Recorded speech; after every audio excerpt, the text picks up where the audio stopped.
امام قرطبي فرمایي زمون دعاګانې چې د رب العالمین په دربار کې نه قبلېږي د هغې اساسي وجه درېیمه دا ده قرآن منو عمل نه خالي دی پرده نشته تر لور د تر د زوی سره کینی لاس ملاوي چې رضای خور ورور نه ماما لور تا سره کینی سفر کوي وراندار د لیور سره ګرځي سفر کوي نو موږ چېرته زموږ توبې د الله دربار کې قبولې شي دا دین دی حدیث کې راځي چې والله قسم په الله د محمد رسول الله صلی الله علیه وسلم لاس چېرته پردې زنانه سره لګېدلی نه دی ته وګوره موږ څومره نقصان نه کوو د غوږونو څومره نقصانونه د سترګو څومره نقصانونه د ژبې څومره نقصانونه حتی ستا خپله کینه علماو د هغې لپاره 3 خبرې لیکلي دي خلوت ورسره نشي کولی تاکې ټوکې ټکالې د عشق خبرې ورسره نشي کولی یوازې سفر ورسره نشي کولی نو د بل چا سره چې د هغې سره ستا نکاح کېږي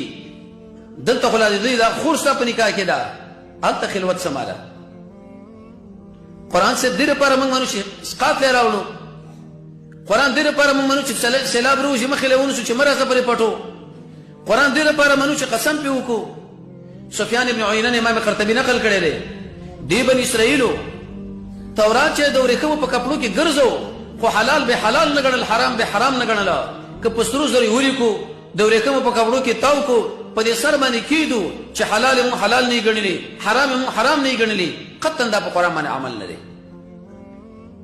ته وګوره څومره عمل موږ پې کوو څومره مو ونه کې که مو وکړې نو څومره مو شکر به ایستو که مو ونه کې څومره په دې زړه کې خفه یو